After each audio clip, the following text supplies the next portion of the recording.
welcome to the show. So, what's been happening? Did you hear about William Shatner? The actor William Shatner has made history today as the oldest person to go into space. Now Star Trek's captain is safely back on Earth, saying the experience was unbelievable. Weightlessness. Oh, Jesus. Captain Kirk went to space. If you listen carefully, you can hear a million Trekkies having a nerdgasm.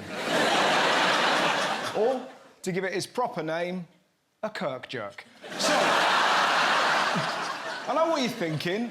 Who is rich and mad enough to put Shatner in space? He traveled courtesy of Blue Origin, the space tourism company owned by Amazon founder Jeff Bezos. Of course it was. Jeff Bezos has so much money, he's trying to make films come true. What's he going to do next? Take this guy to King's Cross and make him run into a wall?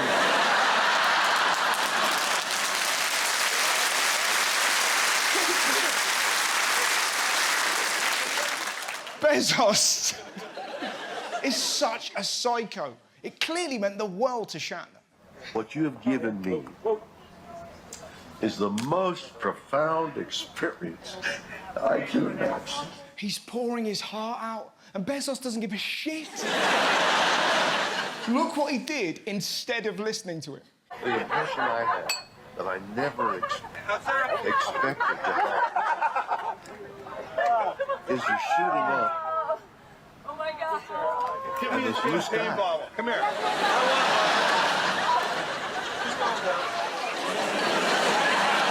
Shut up, you old fucker. Oh, Linda, you got any more of this? He won't stop banging on. Now, what I don't get, Bezos is worth $199 billion. So why not try and fix Earth rather than building rockets? Or fix your own company? What his staff put up with is brutal. Amazon workers have condemned grueling conditions at warehouses. They are injured at higher rates than those at rival companies, and they work 14-hour days with no bathroom breaks. And what are they doing to make things better? Amazon's latest euphemism for overworked employees is industrial athletes. They're not industrial athletes, they're fucked. You can't fix a problem by giving it a fancy name. She's not crying, that's eyeball maintenance. He didn't jump out of a window, he is an organic skydiver. There's more. Amazon offers wellness chamber for stressed staff, which sounds nice until you see it. Feeling run down? Get in the Portaloo. You feeling better yet? No, I'm claustrophobic. Let's be honest, that's not going to be used by stressed workers. It's going to be used by the factory pervert. That is not a wellness chamber. That, my friends, is a wank tank.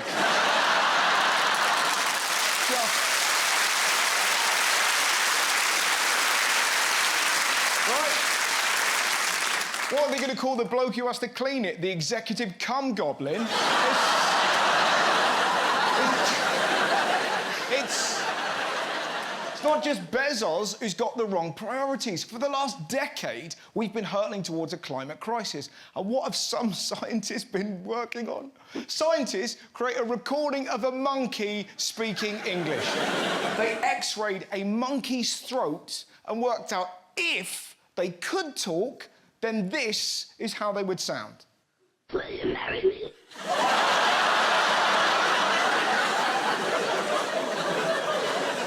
Let me play that again.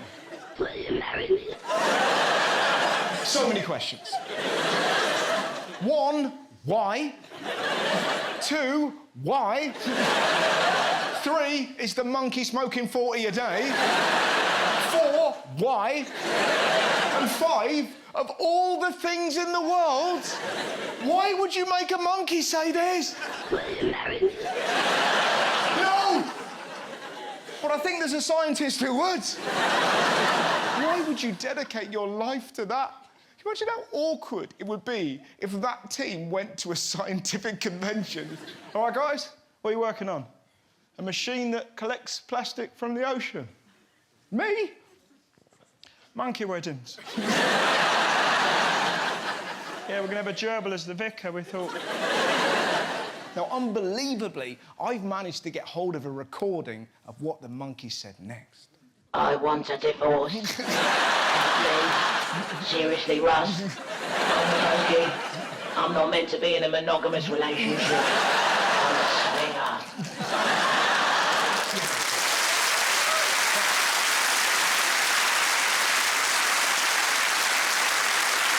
In other news, have you heard the latest about the Man of Steel?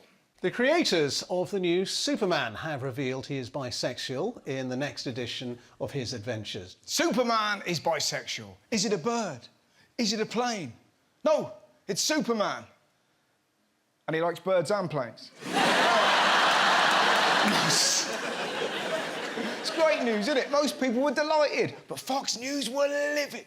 Why are they sexualizing superheroes? You know, I was a Batman and a Superman, Spider-Man kid. I loved those heroes. We just wanted them to get the bad guys, not a venereal disease. They're still gonna get the bad guys. It's not gonna change the comic in any way. He's not gonna have a three-way with Catwoman and the Penguin. So I go, Superman, there's a building on fire. Ah, never mind that. I'm getting noshed off by the Riddler. Poison ivy's tickling my balls. Imagine that. Just Wolverine in the corner having a wank. No! Now, as you might expect, the Daily Mail comment section went crazy. I can't watch Superman again. Oh, for God's sake, that is ridiculous. No, ridiculous is the fact that nobody recognises Superman when he's wearing a pair of fucking glasses. And not once has he caught his cape in a door. Like, never. Do you know what I mean? Now, predictably, mouth for hire, Nigel Farage got involved and made this bizarre claim. On the endangered species list are alpha males. It's just, you're not allowed to be like that anymore. What? Alpha males are endangered? Tyson Fury, Tom Hardy, The Rock. If Jason Statham was any more manly, he'd piss gravel. Alpha males aren't dying out. All you got to do, start a barbecue, suddenly every man's like, I got this, darling. Don't come closer, darling, you'll be pregnant. Mind you, nobody takes Farage seriously. Have you seen his cameo? He was duped into advertising for a drug dealer. Get your drops loaded fast. Bring your barks and nations. Cuts always on time. Serious ute. Not gonna lie to you, man. They got him again with a birthday. I'm not sure this is a real person. Happy birthday, Hugh Janus.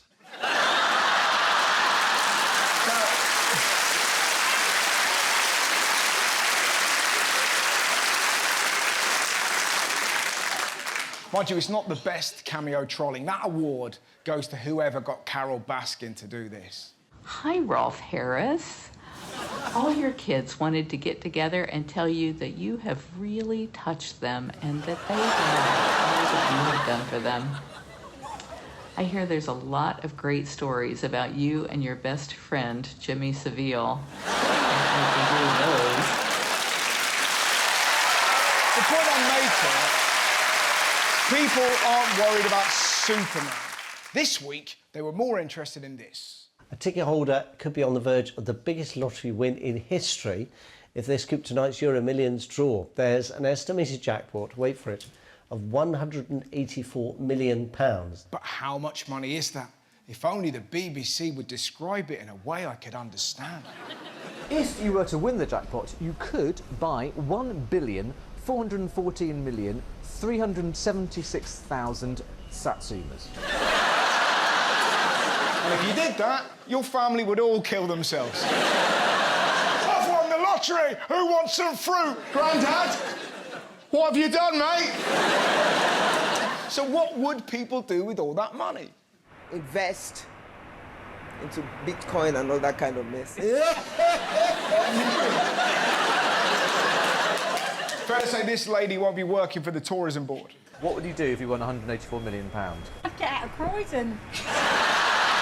It's a shit so, mate. That is such a British reaction. When they interview Americans, they have a slightly different dream. You bought your ticket. What are you going to do with that money if you win? Well, I'm definitely going to get a new supercharged Mustang with dual exhaust and about 5 kilos of cocaine. Trucks and drugs. 5 kilos. He'll end up higher than William Shatner. Now, unbelievably, I've got a recording of what a monkey would do if he won the lottery. Escape. Nigel Farage to wish happy birthday to Mo Lester. Join me after the break when I'll be chatting to one of the most influential thinkers in the world, Professor Steven Pinker. You're completely rational.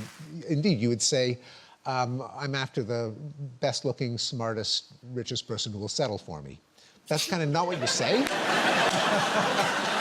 That's the reality. Yeah, yeah. What you do is... It only gets there when you hit 30, doesn't it? Like, suddenly everyone's not quite so picky. It's like, yeah, you'll do.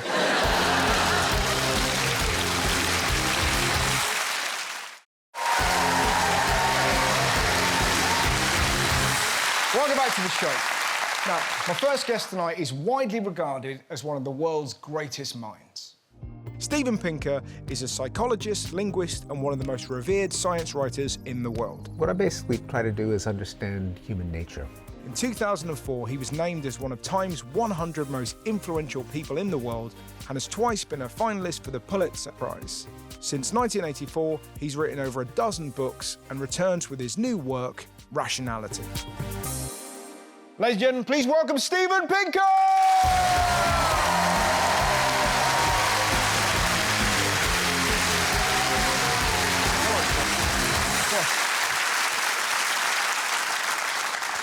Thank you so much for coming on the show. Thank you for having me. Pleasure. Now, what I like, there's many things I like about you. First and foremost, I like the fact that you're a scientist who is always kind of relentlessly positive about humanity, and that doesn't seem to always be the case. But why is that? What makes you so positive? Really, what people call optimism is simply my looking at trends over time that are very hard to discern if you consume the news. Because the news is a non-random sample of everything that goes wrong at any given time. This is it. And because of a quirk of human cognition called the availability bias, namely, we judge what is common and rare or prevalent or risky by how easily you can remember examples. And that the news feeds us is an endless set of examples of explosions and terrorist attacks and depressions and things that go wrong. So what I have done is I've plotted graphs on various measures of human well-being over time, war deaths, which go down, and extreme poverty, which goes down, and illiteracy, and female illiteracy, violence against women. And it just so happens that when you do look at the trends, instead of remembering the last gory incident, things have gotten better. By and large, not always. Now, when you do that, you're called an optimist simply because the reality is that a lot of things have gone right that we're otherwise blind to. Because it strikes me increasingly that the news isn't interested in the truth. The news is interesting in ratings. So you have to kind of turn it into a soap opera so we're never turning away and you go, did you see this or did you see that? And increasingly with phones, now, we're kind of constantly, wah, look at this madness, wah, look at this madness, wah, look at this madness, wah. So as a consequence, we feel like the world is constantly mad. But like you say, if there was a way that you could be on our phone going, wah, well, actually, it's not that bad. Wah, things are getting slowly better. Wah, it's not perfect, but it is getting better. Wah. I don't know what the duck noise is, Steven. That was an attempt at a text message. I haven't got a quacking phone, I don't want that. We should talk about your new book. Your new book is called Rationality. What is that about? It's about what rationality consists of, what are our best tools for being more rational, like probability, like logic, like distinguishing causation from correlation. And I teach this. I'm a psychology professor. I love to teach it. I think everyone should know it. But the real interest in the book, and I realized this as soon as I started telling people I was writing it, is why does the world seem to be losing its mind? Yeah. Why do we have the conspiracy theories, the quack cures, the paranormal woo-woo, the fake news? And that was unavoidable if you're writing a book on rationality. Yeah. It strikes me that people are we devour emotion more than logic. I've often thought about this. No one's ever rationalised anyone into bed. Do you know what I mean? Like, you've never gone up to someone in a club, I'm a 6, you're a 6. we're the best we can do. Do you know what I mean? Even though that ultimately is the reality. Well, that's the truth. Yes, that's right. But nobody wants that. It's not. Yes. It's not going to work. Let's go make some average love. Do you know what I mean? It's like. But, so what I'm interested in, why is it? Because rationality clearly is another word for the truth. So why do we struggle to get to that? There are certain. I talk about this in the book. In courtship, that is an example in which there is a strange advantage to being irrational, because if you're completely rational, you would say, I'm after the best-looking, smartest, richest person who will settle for me. That's kind of not what you say. That's the reality. Yeah, yeah. What you do it only gets there when you hit 30, doesn't it? Like, suddenly everyone's not quite so picky. It's like, yeah, you'll do. Well, and one of the reasons that you don't utter that truth is that if you were just smart shopping, then, of course, the other person would be crazy to get together with you in the first place, because as soon as you found someone a little bit better, you would drop them and go to the better person. Yeah. So instead, the content of courtship is always, it's your unique, irreplaceable traits that I can't help but falling in love with. And if you listen to the lyrics of love songs, it's, I like the way you walk, I like the way you talk, I can't help falling in love with you, it wasn't a choice. And that's kind of what you want to hear from someone who's courting you, because if they are choosing you on completely rational grounds, they could choose someone else on rational grounds when they come along. And do you think that thing with science where, because science is rabidly obsessed with the truth, you know, and the truth, like some babies, can be ugly. So, and I've just noticed your cowboy shoes fucking right on. I wasn't expecting that. I just looked down. I was like, yes. Like, because, yeah, but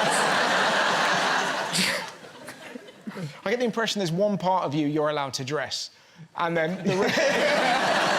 You know, it's like, suit, no, but I'm wearing the boots. I'm wearing the boots. Do you know, I'll get back to that question in a minute. I bought a pair of cowboy boots when I was in Iowa, and my bank card was cancelled because my bank rang me up and went, you made a purchase that we don't expect. And I was like, you don't know who the fuck I am. Like, if I want to buy cowboy boots like Steven Pinker, I will. Anyway, what I was saying, like, the interesting thing about science, so science is concerned with the truth, and sometimes that truth, that tangibility, doesn't fit a current culture. And it strikes me that's really worrying to cancel the pursuit of truth. Do you ever feel that as someone that's working in science? Oh, all the time. Yeah. And because people do moralize certain beliefs, they give them a moral value, and it happens on both sides of the political spectrum. We see it in, say, denial of human-made climate change on the right. Yes. We see it on the denial of sex differences on the left. Yeah. From a kind of, say, in that case, there's kind of a dubious version of feminism that says that women have equal rights because they're completely identical to men. Now, I've never really understood the basis for that kind of feminism. Like, what's so great about men that you should be offended if women are different? Yeah, yeah. In many ways, women are better. But there arose the idea, kind of a sacred value that men and women can't differ other than through socialization and through parenting practices, and the idea that like virtually all animals, the male and the female of the species might differ from one another, has become a kind of taboo. But it's that frustrating thing with, it feels like with so many causes, it feels like people are more interested in the battle than the solution. And we, the confused middle, are just like, we want to get to the better place, we want to fix things. It just feels like reading your book and exploring the concept of rationality and looking at things from a statistical point of view has to be the way forward. But how do we do that? Like, to be evidence-based and to be eclectic, because none of us is infallible, none of us is omniscient. And indeed, one of the reasons that I wrote Rationality was to try to figure out why there is so much craziness, why is there vaccine resistance, why is there, why are there conspiracy theories? And a lot of it comes from what may be the most powerful of the cognitive biases, called my side bias. Namely, you believe the propositions that are moral values within your side. You avoid changing your mind if it's going to make you a heretic, a rebel, a pariah. Yeah. And so people on each side get more and more entrenched in beliefs, including some crazy beliefs. And because of the world of the internet now, you could have the most out there theory, you could type it into the internet, someone's already there. That's right. Do you know what I mean? Now, you know, we've always had conspiracy theories, so it isn't, I don't blame the internet for coming up with them, because there were the protocols of the Elders of Zion, and there were the Illuminati, and the Freemasons. There are all kinds of crazy beliefs. There was always fake news in supermarket tabloid headlines. You know, two-headed baby born talking, one speaks English, the other ancient Latin. One of my favorites. I don't know if you have them here. Probably. But, have you ever read Take a Break magazine? I love the chat, but I'm interested in the boots. Well, they're a way... Tell me about the boots, because they don't strike me as a rational purchase. Yes.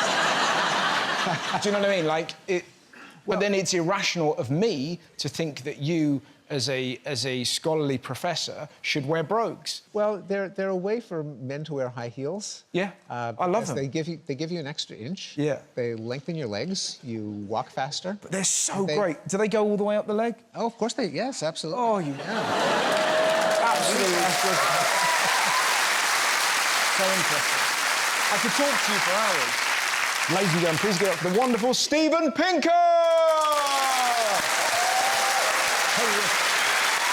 Now it's time for Life Lessons. And this week, it's all about the comedian's weird habits.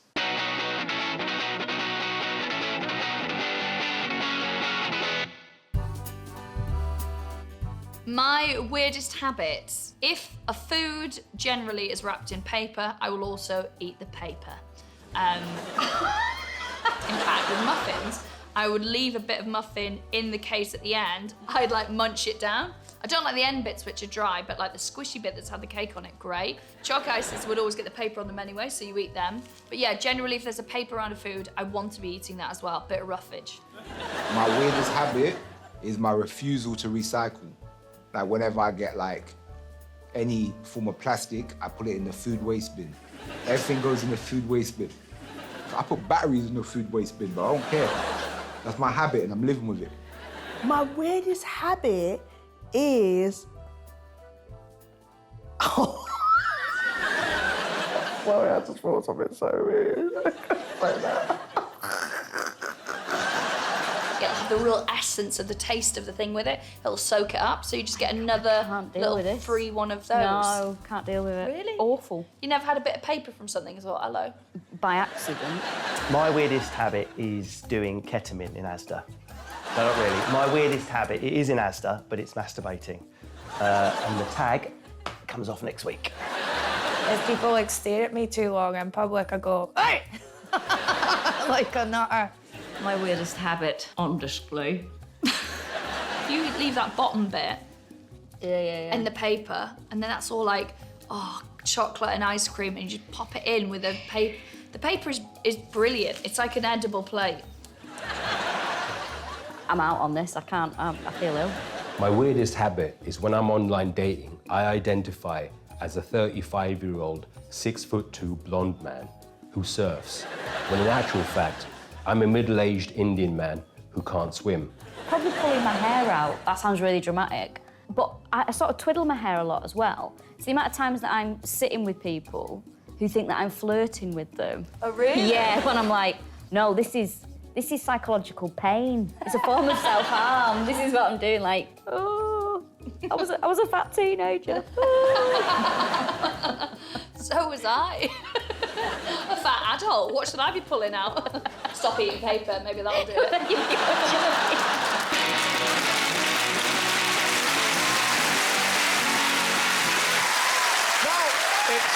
The Spotlight. And my guest this week is a brilliant new stand-up comedian. Please welcome Fatiha El Ghorri!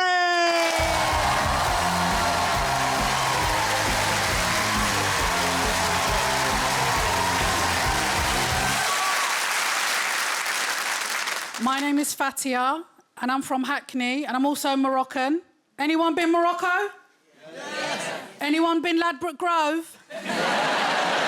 You've also been Morocco. My surname is El Ghorri, but a lot of people pronounce it El Ghorri.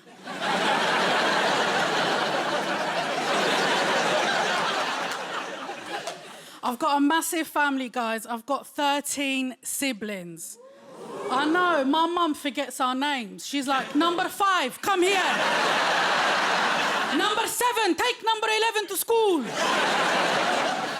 She is a proper Looney Tune, right? One time we went to France and we were coming back, right? And they were being really arsey at customs. I just don't know why, do you know what I mean?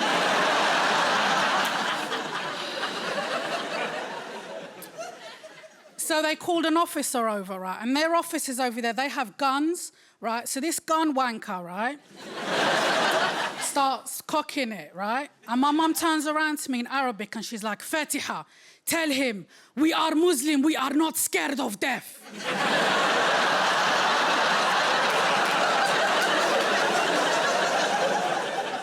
I was like, listen, yeah, you ain't scared of death. I'm shitting my hijab. Do you know what I'm saying? So he turns around to me. He goes to me, oh, what did she say? And I was like, oh, viva la France. I get a lot of shit for wearing a hijab, do you know what I mean? Men will always try to, like, pull it off my head, but it's okay, guys. I flagged down a bus and all is well, so don't worry. But there are perks to wearing a hijab, do you know what I mean? Like, I'm always finding food in there. You know what I mean? So we'll be out, you'll be like, I'm hungry. I'm like, here you go. I got you, okay? Don't worry. And the other perk is, this is my favourite perk, right? Like, I'll be out, I see someone I'm trying to avoid, I'm like, oh, shit!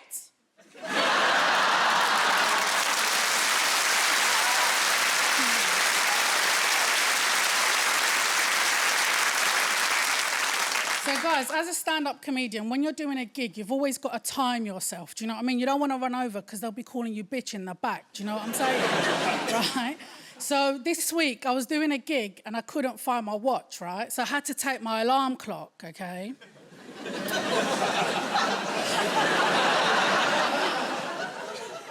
So I get on stage, I'm like, hi, guys. I turn around, put the clock down, I turn back and they're gone.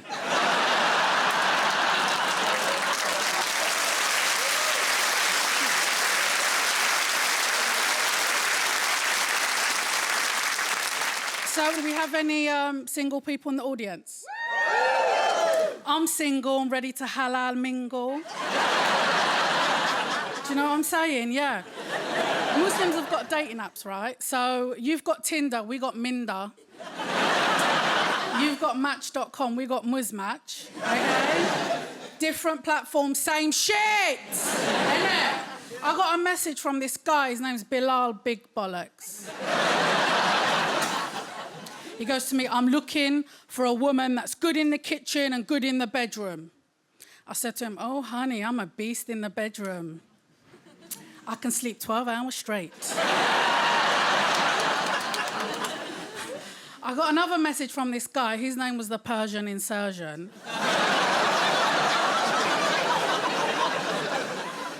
He goes to me, are those your real pictures? And I was like, no. I just followed a fat girl for 5 weeks, took her pictures, and then uploaded them on the dating app, you prick!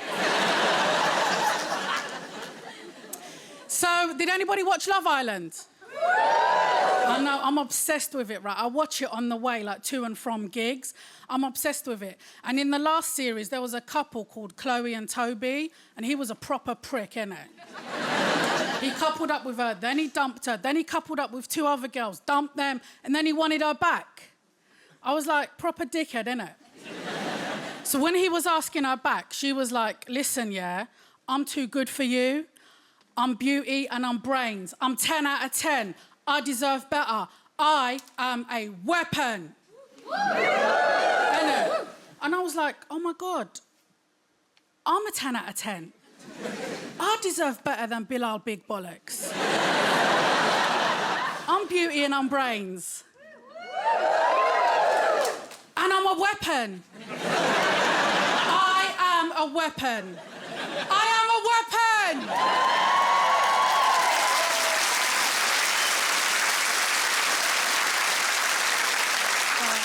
But a little warning, guys, do not do that when you're on public transport. Because I now have a tag and I'm on a curfew. Thank you very much. I've been Fatiha. Thank you. and gentlemen, Fatiha El Ghorri! See you after the break, when I'll be joined by one of the finest film directors of the last 20 years, Edgar Wright. Didn't you have, like, trouble with, like, extras when you were doing Shaun of the Dead? There was one, like, guy that was in his 70s, and he came up to me thinking that I was a runner on the movie, and he looked at the set, and he turned to me and he goes, "Ooh, straight to video for this one."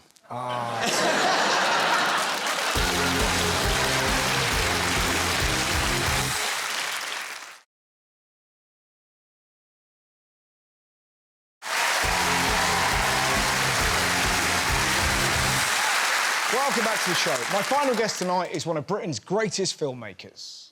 Edgar Wright is one of the world's most respected movie directors. Teaming with Simon Pegg, Jessica Stevenson and Nick Frost in the 90s, he helped create the cult sitcom Spaced, as well as the instantly iconic Cornetto trilogy. And hold it there.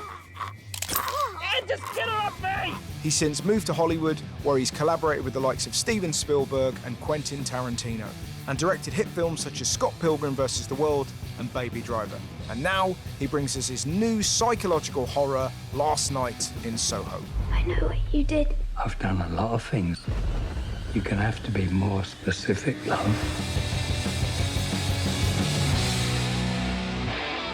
Ladies and gentlemen, please welcome the wonderful Edgar Wright!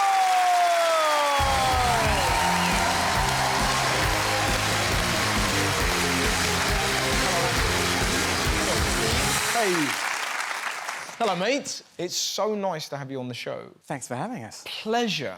I actually went to the cinema last night to watch your film, and it was the first time I'd been to the cinema since COVID. One of my favourite things about the cinema experience you forget is that lovely moment when a cinema is packed. Oh, yeah. And the trailers come on, and you hear that noise when the trailer's finished. You hear the crowd go, "Yeah, it looks right." Like, that really small little thing, or "Oh, it's fucking shit." I really miss that kind of the judgment, instant judgment. Do you find that terrifying as a director? Yeah, I mean, I think the last time I went to see one of my films with the public.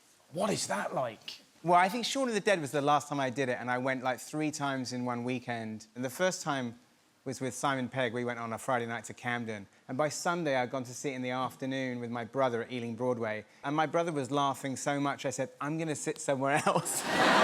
Because hearing you laugh is not very helpful. So I went to sit near some other people. So it's that thing, even when you're watching it with only a few other people, and it's you feel like it's a sort of, it's like these kind of small triumphs. If, one person laughs at a joke, you, turn back to my brother, Yeah, we did it. But it was, because I saw the new film, we should talk about it. It's Last Night in Soho. It's out on October the 29th. And for those who haven't seen it, can you sort of explain the story to us? Yeah, it's about a young girl from Cornwall who's going to London for the first time to go to fashion college, and she's obsessed with the 60s because she's grown up with her grandmother, and she's psychically switched on. And so when she gets to London and she's staying in this kind of old bedsit, in her dreams she starts to go back to the 60s, which seems like a sort of a glamorous, alluring adventure, until it isn't. Yeah, it's a terrific film, but it's really scary. And we watched it in this screen room where the sound was wired up. So there's a bit where she nearly gets hit by a cab. And I, fucking hell! Like that. And that is not a scary part of the film. So there were kind of moments in it where I was just going, "Oh, there's so many hands." But it's relatable because we've all nearly been run over by a cab. Well, I was curious because she comes from Cornwall, and obviously you're from the West Country. I was sort of interested, is any of it autobiographical? Coming from the country to, the big city is, I feel like I still have imposter syndrome, to be honest. I feel when you first come to a big city, in London, it's obviously an amazing city, but when you first move here, it can be pretty unfriendly, and you feel like there's no way to kind of, what is my foothold in this place? Yeah. You don't have enough money, you don't know anybody. People who even the same age as you who already live in a city seem so sort of far advanced. And, sometimes that feeling never goes away. Some people kind of, don't like it at all and move back. So That was a big part of it. And also my mother is quite similar to Eloise, the main character, in a way that she, like, I went to art college, she went to sort of art college and designed dresses like Eloise does in the film. And also my mum, I would say, is quite supernaturally switched on as well.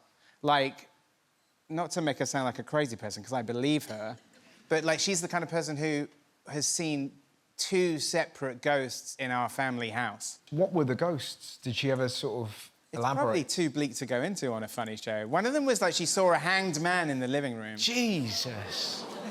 And she said that she saw, this is what she said, she retold me the story the other day after she watched the movie for the first time. Yeah. Because I guess a lot of these stories I'd sort of buried. And then when she saw the movie, they all came spilling out. She goes, well, remember I saw the hanged man in the living room? And I said, oh, yeah. Me and my brother were both like, yes, of course. And she said that when she saw the hanged man, she said, oh, piss off. I never saw it again. Which is a very kind of, you know, like a good way of being a Ghostbuster, is just telling a ghost to piss off. They don't do that in The Exorcist. So there's lots of 60s legends kind of in the film. So you've got Terence Stamp, you've got Rita Tushingham, and you've got Dame Diana Rigg. Was she able to watch the film? You know, it's Diana's last movie. She passed away, like, just over a year ago, and she never got to see it finished. But my final memory of her was very happy because she was on fine form and as funny as ever. There's one thing that I... just before I went down, like, her daughter had texted me saying, like, you know, be prepared, like, you know, she's lost a lot of weight, and so, you know, don't... You know, you might be shocked by her appearance. And I said, oh, I totally understand. I said, if it's not good for us to come in, even if we're outside, just tell us and we can go away. And she goes, oh, no, she's excited to see you. She'll probably want to have a drink afterwards. And I was like, oh, OK. So I knew she liked Campari, and so I said, well, shall I bring a bottle of Campari? She goes, oh, yeah, she'd love that. And then when I came in, I said, oh, you know, I called her Dame D, Dame Diana Rigg. I said, Dame D, I brought you a bottle of Campari. And she says, oh, darling, I'm having one right now. So my final memory of her is her just in fine form, like, such an amazing raconteur, and just, it was incredible. And when we were in the mix the next week, we needed, like, one more word, and it was literally the word well. And I said to the dialogue, I said, oh, we must have her saying well somewhere else, and we didn't. So I knew that she'd been enjoying it because Rachel, her daughter, had told me, said, oh, she's been dining out on the fact that everybody that she's talking to, because I guess she was talking to all of her friends, knowing that she might pass away soon. And she told them all the same thing. She goes, don't think that I'm not working, I'm still doing this fucking film. So that was like her running joke to all of her friends. So knowing that, I said, hey, do you think she would record one more word? And Guy Garvey, who's her son-in-law, like, he recorded it. He recorded the last word. And then, like, I got a call from him saying, oh, I'm putting Diana on. And Diana sort of said, oh, we just did the last word. You know, I had such a great time working with you on this film. And I felt this thing, I don't know if you've had this, where somebody is saying goodbye, but how do you say goodbye? How do you, like, reply? I didn't want to reply in any final way. So when she said that, I said, I just wanted to leave it open-ended. So I said, oh, I can't wait for you to see the finished movie. And she just said, I wish you all the best with it. And then the line went dead, and then I'm starting to tear up right now. But, yeah, sorry. I don't have to apologise, but it must be such a... Don't clap my tears. So what's it like shooting a film in Soho? It looks so hectic. Is it tricky? Is it easy? I knew I wanted to make it in Soho and not fake it somewhere else, but, you know, it's one of the few areas of the city, indeed maybe the country, that's genuinely 24/7. So there was, like, some 60s scenes. There's some scenes with Anya Taylor-Joy and Matt Smith where we redressed parts of Soho, like Frith Street, and this was before Anya had really exploded as she has now. But Matt is like Doctor Who, which is almost a bit like being a former Prime Minister or something. It's like, oh, my God, it's Doctor Who. So whilst we were shooting this 60s scene, around the corner, we were also shooting a modern scene with the girls going on a night out with a Steadicam hidden in a rickshaw. So we were shooting, eventually, like, shooting the girls walking up Old Compton Street again and again with this hidden camera, whilst everybody else is kind of, like, gawking at Anya and Matt shooting the 60s stuff. But it's not easy to do, but, like, there's times when you come to set and you think, I'm not sure we're going to pull this off today. You know, you don't share that with the rest of the crew, but then But It didn't feels you... like when you finally get the take, it's like, oh, I can't believe we actually pulled that off. But didn't you have, like, trouble, like, extras when you were doing Shaun of the Dead? Yeah. So it was like 17 years ago, so I was relatively young looking then. And I think we had a lot of zombie extras outside the Winchester pub location, which was actually in New Cross. The unit list said, do not wear any football colours other than Millwall. And I've never seen that printed on the top of the unit list before. Yeah, exactly. Like, and it was deadly serious. Yeah, yeah. So we were in it, like, outside a pub in New Cross, and there was one, like, there were a lot of extras there, and there was one, like, guy that was in his 70s, an extra that was, you know, particularly amazing looking. And he came up to me thinking that I was a runner on the movie, and he looked at the set, and he turned to me and he goes, "Ooh, straight to video for this one." Oh. Wow. And how do you... did you say anything, or did it... I just, like, the polite man, I went, yeah. I didn't say, I'm the fucking director, you'll sack. I couldn't sack him because his face was too good. He had really good cheekbones. He was like one of the best zombies of the day. That was such a wonderful sentence you just said, Edgar. But you gotta have a good bone structure to be a good zombie. To be a zombie. It's true. I would sack you if you weren't so genetically perfect. What an absolute treat. Ladies and gentlemen, the wonderful Edgar Wright! Thank you. Finally tonight, it's good deeds and a brilliant man challenging himself to help others. Hi, I'm John. I'm 80 years old and I did a virtual climb of Everest to raise money to help and support destitute people in the Himalayas. I first went to the Himalayas in 1990 and it changed my life. India was where I wanted to work. That's where I started off, but I gravitated to the Himalayas. It's nearly 30 years now. I've done 110 expeditions. I took a group of children from Northern Ireland. I took them to the highest village in the world, and I discovered how tough life was. And I thought, right, I've got to try and help these people some way. In 2008, I set up the Lotus Flower Trust. We've built 73 projects, and they include schools, homes for people with special needs. We've built artificial glaciers. The list goes on. After COVID, we lost 2 of our major funders. What we've got to do is I've got to get out there and do something myself, with my head on the block and do it myself.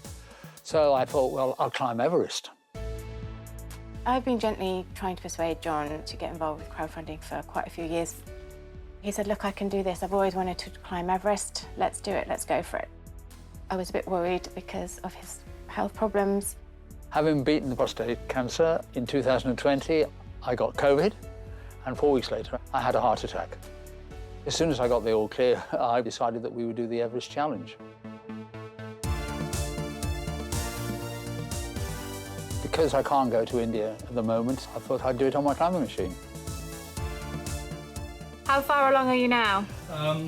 By the end of today, I'd have done 21,000 feet. Climbing 30,000 feet on my machine, I broke it down into 5 weeks, 4 days a week, climbing 6,000 feet. Last night I got up to 27,000 feet now, so we've only got 3,000 feet more to go. So that's what I did, and finished at 6:30 in the morning on the 24th. I thought about my legs most of the time. I don't do it for myself, I do it for the children. If you set yourself a challenge, I've got to finish it. There's no way I won't finish what I've set out to do.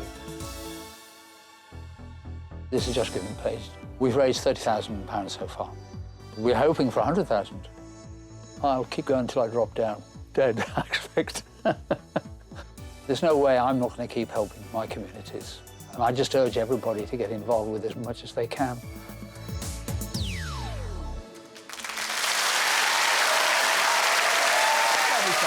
Thanks very much for watching the show. Join me next week for a special edition featuring some of our best ever guests. Good night, my friends. Good night.